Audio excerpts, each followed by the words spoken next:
Assalamu alaikum warahmatullahi ta'ala wa barakatuh. As you know, AJ Forex dealer trade. A yau insha Allah Rabbi za mu tattauna akan GBP sefa. GBP sefa, why we lose GBP sefa? Ɗazu mun yi analysis in wannan pair din mun ba da analysis ɗin ta mun ce mutane su shiga trading a daidai nan wajen muka bayar a group muka ce possible sell. Sorry ba nan bane nan level ɗin ne muka ce possible sell akan wannan red candle din. So amma ba laifin kowa bane laifina ne. Abin da ya faru shine confluence ɗina sun cika amma ban samu confirmation ba. Confirmation ɗina shine bai cikan min ba. So na shiga trade din da ni da wanda na calling din shi a live session da wanda suke bin signal group mun shiga su mun yi loss. So ba ma damuwa saboda mun san cewa wannan business din dukkanka duk gogewarka duk ilimanka da kake tunani da kai wata tsiya ne a cikin kasuwar forex trading dole sai ka yi losing trade. To amma ana son ka losing trade na hankali ba na mahaukata ba. Da zamana ka yi loss din trade wanda duk wanda ya gani ya san cewa mistake ka dan samu kuma kai ka san abin da yasa kai losing din trade din. Ba kawai ka yi losing trade blindly ba dalili ba kuma ka rufe waya gobe ma ka ƙara zuwa ka danna buy ko sell ka ce Allah ubangiji ya bani sa'a. Bayan da kake addu'a tai bayan haka shi ma mai selling yake addu'a tai selling. That's number one. Fault ina ne yasa aka yi losing wannan trade din. Number one kenan. Number two kuma a nan wajen muka yi entry.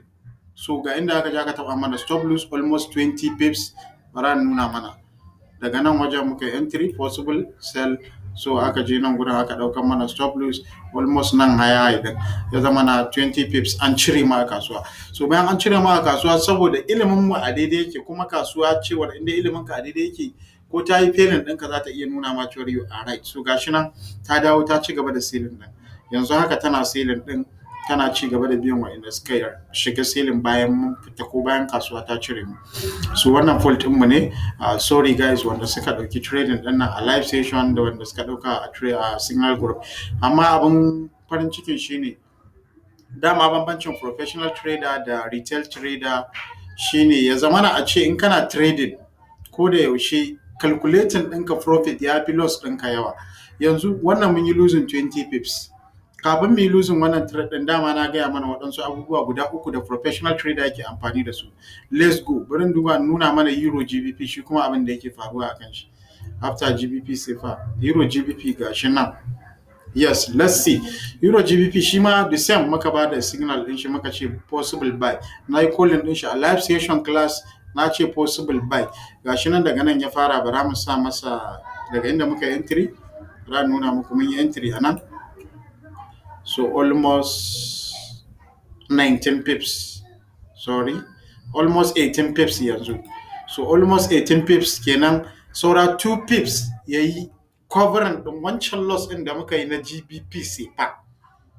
Idan muka samu 2 pips yayi mana recover na loss din da muka yi a GBP sefa. To yanzu abin da zamu lissafa shine wannan trade din mu ba locking din shi zamu ba za mu closing ba mun san cewa za a yi ta yin buying din nan maybe for the whole this week muna expecting wannan trade din ya ci gaba da buying ba fita zamu ba za mu ci gaba da kallon sa.